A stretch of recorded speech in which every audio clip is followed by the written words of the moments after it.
admin of the Chaos Breaker page. Here, coming at you with some news for uh, the upcoming live stream that had just happened about 12 hours, maybe more than that, about 14 hours ago. So here we're looking at some reveals of what's going to happen and a few of the cards that are coming out, and I kind of just wanted to probably try this out a little bit and see if I can do this on a weekly basis starting now. But I know I should have done it a little while ago, but time constraints. So yeah, let me know if you like these kind of things, and yeah, we'll see how it goes. So on to the point. So we have all the releases of VSET 1, and and we already just got Extra Booster 1 as well, Destructive Roar. Everything's already out for both of those, and now we're changing course to the next booster, which is Extra Booster 2, Champions of the Aegis Circuit, which contains Aquaforce, Grand Blue, and Dimensional Police. And so they've already started to release a little bit of cards here and there. We've seen some of them already, such as Dayusha, Baskirk, and that Skull Dragon card, which surprisingly we're getting the reveals already now. I mean, we've already seen Grand Blue, at its being played, so we're finally starting to get the cards revealed. We still don't know what Ultimate Dayusha does. We know what regular Dayusha does, but we don't know what Ultimate does. So we'll probably have to wait for that later on. But to go forward with this, yeah, let's go with the next, the stuff that's up.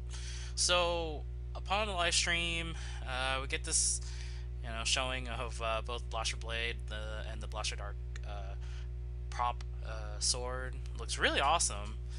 You see, Destructive Roar there, not Canis, but V Series 1 with the trial decks and the packs, the sleeves and stuff like that.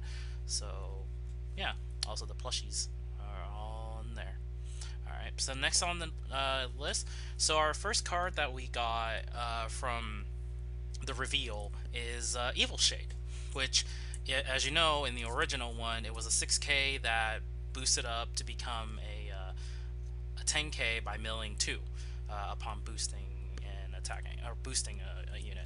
Well, the new Evil Shade is a little bit different because it's an act once per turn by paying the cost of 1 counterblast and binding a card from your drop zone. If you do that, you call a card with the same name as the card binded for the cost of this from the drop zone, and call the card into the rearguard circle. So an example would be like, say, Danigar Romario. If you have 2 Danigar Romarios in the drop zone and you have an Evil Shade on board, you use Evil Shade's skill by counterblasting 1, binding a Romario, call another Romario, kind of thing. So then, yeah, you're binding cards to superior column from the drop as a cost with the counterblast, but hey, I mean, with how the deck is milling, it seems like this is a new kind of side to it. It mills, and you can call stuff from drop by paying certain costs, and I mean it's a bit different than the old Evil Shade, but hey, it's not that bad in my honest opinion. So yep. So the next card that we've got is the grade 3. Usually, I think the first grade 3 usually ride, or rather Goki rode it as the first grade 3. So it's called Dragon Undead Skull Dragon.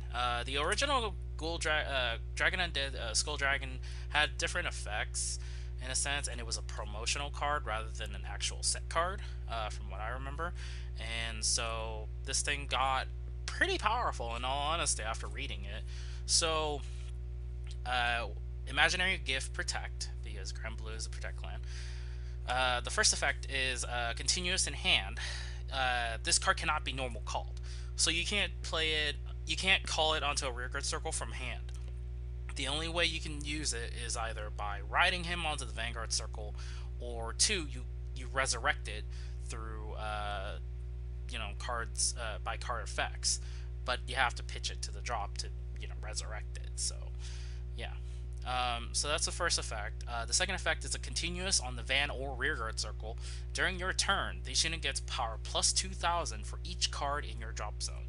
So, I mean, on the top of being a base 12k, if you have 10 cards in the drop zone, it essentially is a plus 20k to Skull Dragon, or kind of like an example kind of thing. Pretty sweet effect, because if you can somehow resurrect them back onto the board and you have a lot in your drop zone, this card hits for a lot, and numbers is a thing in standard format. So it's kind of a make or break kind of thing on what your opponent can do. I mean, it's high numbers, but his third effect is auto on the rearguard circle at the end of the attacking battle, or at the end of the attack that this card pretty much attacked. Pretty much retire it. So it doesn't stay on the field too long if you resurrect it.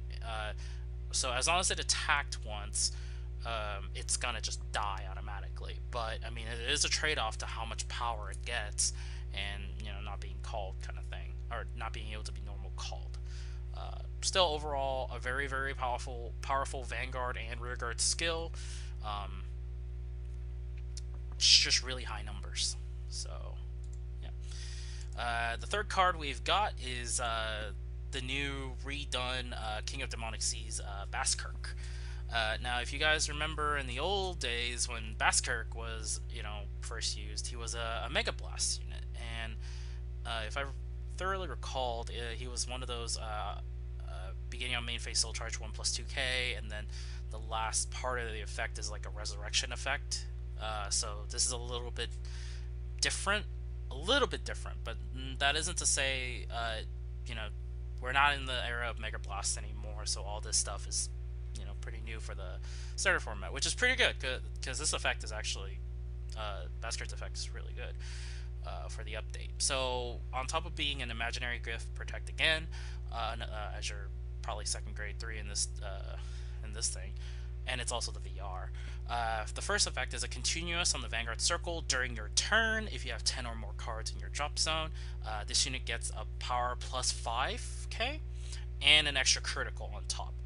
Continue. So that means he's always a 17 to crit during your turn, the moment you always have 10, as long as you have 10 or more cards in your drop zone.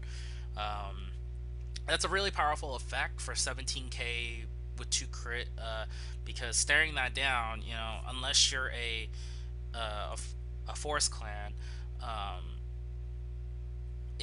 it's still really threatening because of that extra crit. Having criticals on the Vanguard circle is pretty big, and depending on the situation, you're gonna have to block the van, guard the rears, and even if the rears are high in number, you got to make the decision correctly on what to guard. So having that crit on the Vanguard circle is really important for this card, and especially since it's a protect clan. So got to see how it works. Lots of numbers you got to deal with. So the second effect of Baskirk is act on the Vanguard once per turn, by paying the cost of a counter blast and a soul blast. You can call a unit from your drop zone onto a rear guard, and during the turn this unit this unit gets 5k for each grade the called unit has. So on top of being a base 17k to crit, as long as you have 10 cards or more in the drop, he can get more power if you can somehow call anything grade 3 or higher. Or I'm not grade 3 or higher. Anything like, say, grade 3 wise. Grade 3, he'll gain a plus 15k on top. Grade 2 will be a 10k. Grade 1 will just be a 5k. Rarely you'll ever call grade 0s with this card, but you never know. But the whole effect of it is you're probably going to end up reviving Skull Dragon. You're probably going to end up having to revive this card, and give Baskirk an extra 15 on its original 17, so that'd be just a 32k to crit, making really high numbers because of the effect, which is very good, because you're staring down at a lot of power coming down. you know, it's a really powerful card, really good, something Grand Blue has to play with at least. I can't wait to see how this actually goes, because it's a very solid effect. Alright, so besides these three reveals, we've got the next reveal, which is actually something interesting that I did not really expect them to do, because I actually thought we would get just other news rather than this upcoming one. And the thing that we are getting is this: the first Vanguard mini booster. Um, so this mini booster is going to come out, as it says, September 28th on in Japan, which means that for us, we're probably going to get it about 1 month afterwards in English. So what this one is, if you guys know, if you guys can tell, this is a Royal Paladin Kagero mini set. It contains 36 cards, 8 of them being new and 28 of them being reprinted. Now, mind you, if we look at it this way, out of 8 of the cards, I'm pretty sure it's going to probably split half and half. So 4 will be 4 new Royal Paladins and 4 new Kagero. And so for people who are kind of overreacting about this mini booster isn't really that big a deal, because I mean, in all honesty, if we look at every clan has about 26 cards in support currently, and or 26 individual cards. Now, adding 4 to it isn't really going to do anything, because it's just going to bump up Royals and Kageros up to 30. And while yes, it is 4 cards, it's not going to make a big difference. And people are just kind of on edge about, oh, well, Royals and Kageros got more support now, blah, blah, blah, blah. But it's only 4. This is the under assumption, by the way.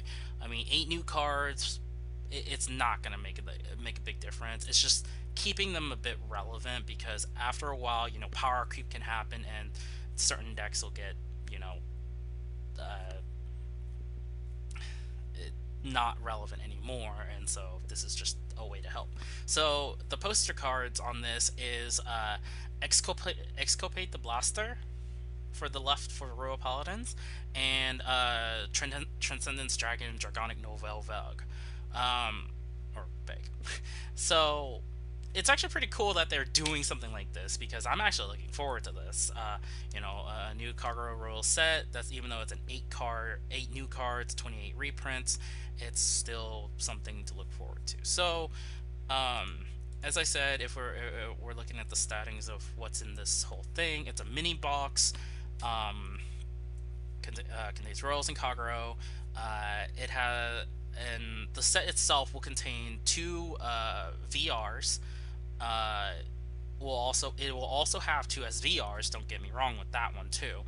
4 triple rares, 6 double rares, 10 rares, and 14 commons, and also 16 gift markers. Each pack in a box will contain 2 cards only, and a box will contain 32 packs. If you think of this in certain terms, it's like I guess it's a kind of like it's not like a fighter collection, but like if we look at Yu-Gi-Oh in a sense, it's kind of like the Star Pack, if you think about it in the sense, except there's more to it, more better.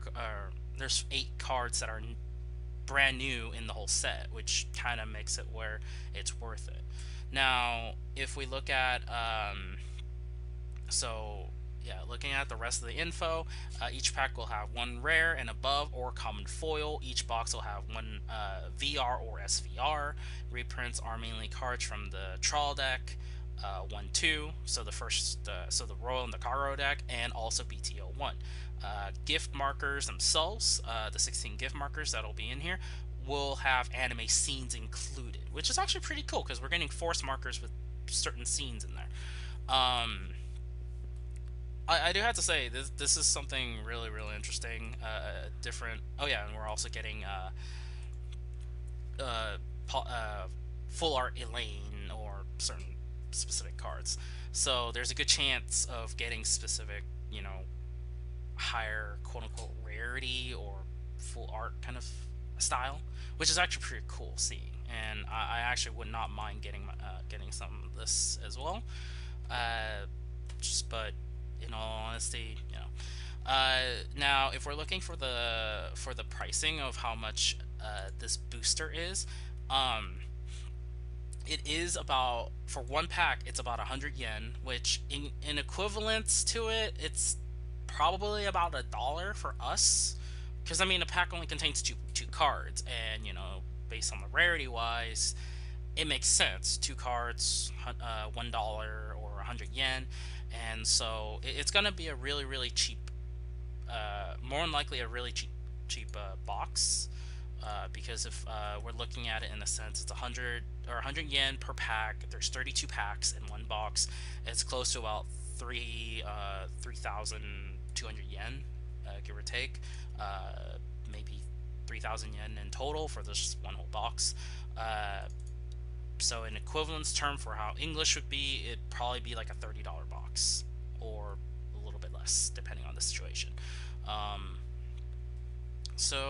But yeah, so this is pretty much all we've got from the live stream. I hope you all enjoyed this. I'll try to see if I can keep doing these type of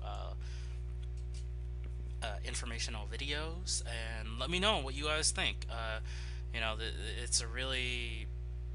It's something new that I'm trying, and hopefully it works out.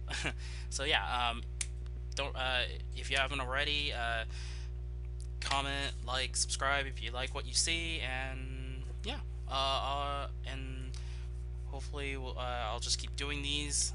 We'll definitely put more content up as much as we could based on time, and hope to see you all in the next video. See ya guys.